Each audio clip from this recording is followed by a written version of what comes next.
বিসমিল্লাহির রহমানির রহিম।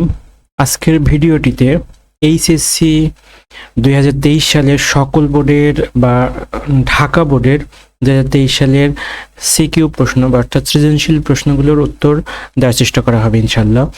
এখানে যদিও আমি উত্তরগুলো সংক্ষিপ্ত করে দেওয়ার চেষ্টা করব যেন ভিডিওটি পুশ করে নিয়ে বা পজ করে নিয়ে দেখতে পারেন। প্রথমেই আমি প্রশ্নগুলো দেখানোর চেষ্টা করব। 1 নম্বর প্রশ্ন ছিল এইটা এবং সৃজনশীল প্রশ্নগুলো এগুলো ছিল। 2 নম্বর প্রশ্ন উদ্দীপক এবং সৃজনশীল প্রশ্ন 4টি। 3 নম্বর প্রশ্ন এবং উদ্দীপক, 4 নম্বর প্রশ্ন এবং উদ্দীপক, 5 নম্বর প্রশ্ন এবং উদ্দীপক, তারপরে 6 নম্বর প্রশ্ন এবং উদ্দীপক, আবার 7 নম্বর প্রশ্ন রয়েছে উদ্দীপকে, আর এই যে প্রশ্নটি রয়েছে 8 নম্বর প্রশ্ন, 8 নম্বর প্রশ্ন এবং উদ্দীপক একসাথে দেখানোর জন্য আমি একটু জুমটা কমিয়ে নিলাম। আবার 9 নম্বর প্রশ্ন এবং উদ্দীপক এখানে রয়েছে, তারপর রয়েছে 10 নম্বর প্রশ্ন এবং উদ্দীপক, এরপরে সর্বশেষ 11 নম্বর প্রশ্ন এবং উদ্দীপক। এই ছিল মোট 11টি প্রশ্ন। এ পর্যায়ে আমি চেষ্টা করব এগুলোর উত্তরগুলো দেওয়ার জন্য। যেমন 1 নম্বর প্রশ্ন ছিল উদ্দীপকটি রয়েছে, উদ্দীপকের আলোকে যে প্রশ্নটি রয়েছে, হরিশ কোথায় কাজ করেন? হরিশ কানপুরে কাজ করে। 2 নম্বরের খ নম্বর যে প্রশ্ন রয়েছে, সেজন্য কিছু ভাবিবেন না, এখন উঠুন, উক্তিটি বক্তার মনোভাব ব্যাখ্যা করো। যদিও এখানে একভাবে দেওয়া রয়েছে না, এই যে এখানে একটা স্টেপ, পরের আর একটি, 2টা স্টেপে, অবশ্যই খ নম্বর প্রশ্ন 2টা স্টেপে করার চেষ্টা করবেন। এরপর রয়েছে গ নম্বর প্রশ্নের উত্তর। গ নম্বর প্রশ্ন রয়েছে উদ্দীপকে প্লাবন ও অপরিচিত গল্পে অনুপমের মধ্যে যোগ সাদৃশ্য ব্যাখ্যা করো।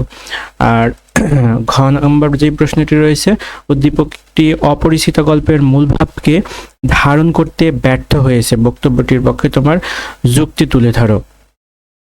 আর 2 নম্বর যে প্রশ্ন রয়েছে, গ্রিক দার্শনিক সক্রেটিস একটি উদ্দীপক দেওয়া রয়েছে এবং উদ্দীপকের আলোকে প্রশ্নটি হচ্ছে নিজের সত্যকেই নিজে কর্ণধার মনে জানলে নিজের শক্তির উপরে কি আসে?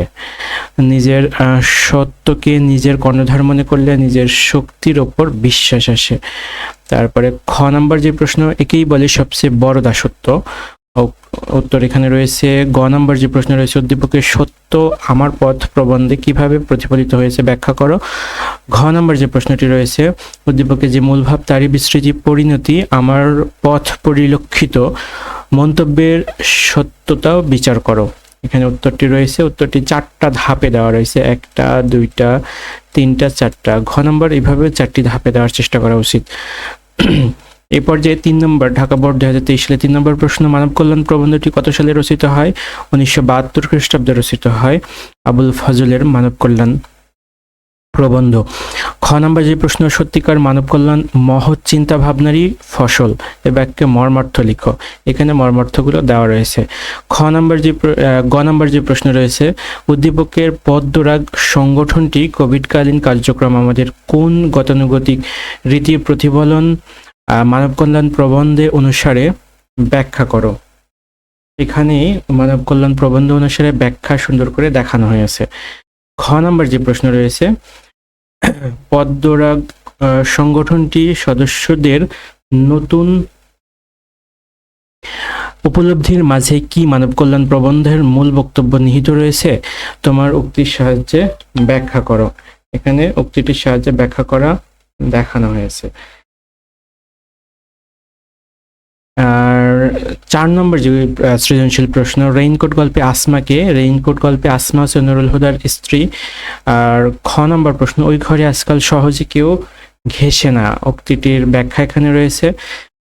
গ নম্বর প্রশ্ন এবং উত্তর, ঘ নম্বর প্রশ্ন এবং উত্তর।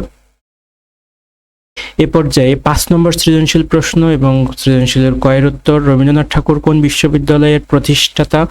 রবীন্দ্রনাথ ঠাকুর বিশ্বভারতী বিশ্ববিদ্যালয়ের প্রতিষ্ঠাতা। খ নম্বর প্রশ্ন এবং উত্তর, কুলি একা বসে আছি নাহি ভরসা, কবির এমন অনুভূতির কারণ কি? এখানে কারণ অনুভূতিটি ব্যাখ্যা করা হয়েছে। আর গ নাম্বার যে প্রশ্ন রয়েছে, উদ্দীপকে বিদ্যানন্দ সোনাতরী কবিতার কার সাথে কিভাবে সম্পর্কিত, এখানে সুন্দর করে উত্তরটির ব্যাখ্যা রয়েছে। উত্তরটি বিভিন্নভাবে দেওয়া যেতে পারে, এখানে এক পলক দেখে নিলেই হয়ে যায় আশা করি। তারপরে গ নাম্বার যে প্রশ্ন রয়েছে,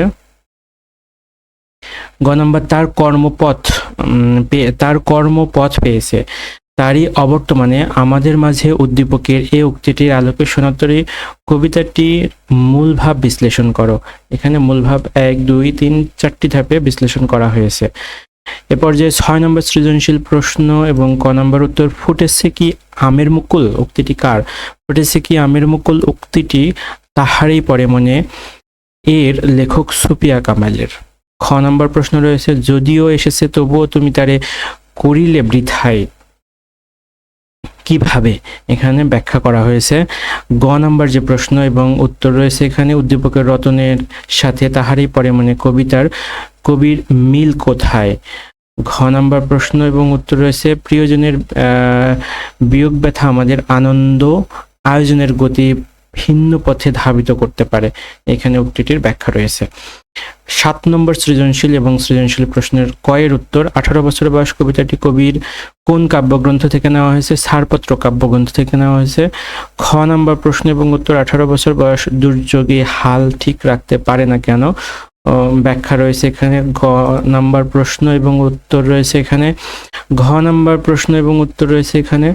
ঘ নাম্বার প্রশ্ন, ভেঙে আবার গড়তে জানে সে চিরসুন্দর, এ চরণে কবি সুকান্ত ভট্টাচার্য আকাঙ্ক্ষা প্রতিফলিত হয়েছে, তুমি কি মনে করো, বিশ্লেষণ করো।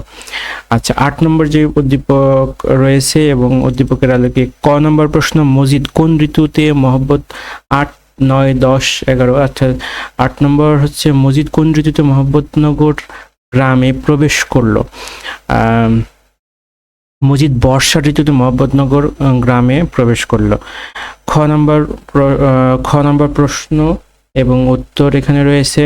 তারপরে গ নম্বর প্রশ্ন এবং উত্তর রয়েছে এখানে। তারপরে ঘ নম্বর প্রশ্ন এবং উত্তর রয়েছে এখানে।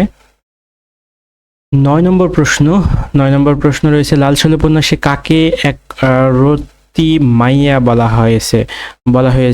লালসাল উপন্যাসের জমিলাকে একরত্তি মাইয়া বলা হয়েছে। তারপরে খ নম্বর প্রশ্ন রয়েছে, নাফরমানি করিও না, খোদার উপর তওয়াক্কুল রাখো, ব্যাখ্যা করো। তারপরে গ নম্বর প্রশ্ন এবং উত্তর রয়েছে এখানে। তারপরে ঘ নম্বর প্রশ্ন এবং উত্তর রয়েছে এখানে। 10 নম্বর সৃজনশীল প্রশ্ন এবং উত্তর, পলাশীর যুদ্ধে নবাব সিরাজউদ্দৌলার পক্ষে কত হাজার সৈন্য ছিল? পলাশীর যুদ্ধে নবাব সিরাজউদ্দৌলার পক্ষে 50,000-এর বেশি সৈন্য ছিল। খ নম্বর প্রশ্ন, এ সময়ে এভাবে আসা খুবই বিপজ্জনক, উক্তিটির কারণ বিশ্লেষণ করো। উক্তিটির কারণ এখানে বিশ্লেষণ করা হয়েছে। গ নম্বর প্রশ্ন এবং উত্তর রয়েছে এখানে। তারপরে ঘ নম্বর প্রশ্ন এবং উত্তর রয়েছে এখানে। আর এ পর্যায়ে সর্বশেষ যেই 11 নম্বর প্রশ্ন, উদ্দীপক এবং প্রশ্ন হচ্ছে, সিরাজউদ্দৌলার প্রধান গুপ্তচর কে? সিরাজউদ্দৌলার প্রধান গুপ্তচর নারায়ণ সিং। তারপরে খ নম্বর প্রশ্ন, কত বড় শক্তি তবুও কত তুচ্ছ, উক্তিটি ব্যাখ্যা করো। তারপরে গ নম্বর প্রশ্ন এবং উদ্দীপকের আলোকে যে প্রশ্ন এবং উত্তর রয়েছে এখানে। তারপরে ঘ নম্বর প্রশ্ন এবং উত্তর রয়েছে এখানে। তো এই ছিল মোট 11টি প্রশ্ন,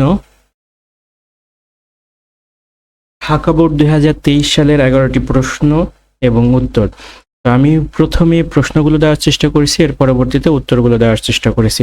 ধন্যবাদ ভিডিওটি দেখার জন্য। আসসালামু আলাইকুম।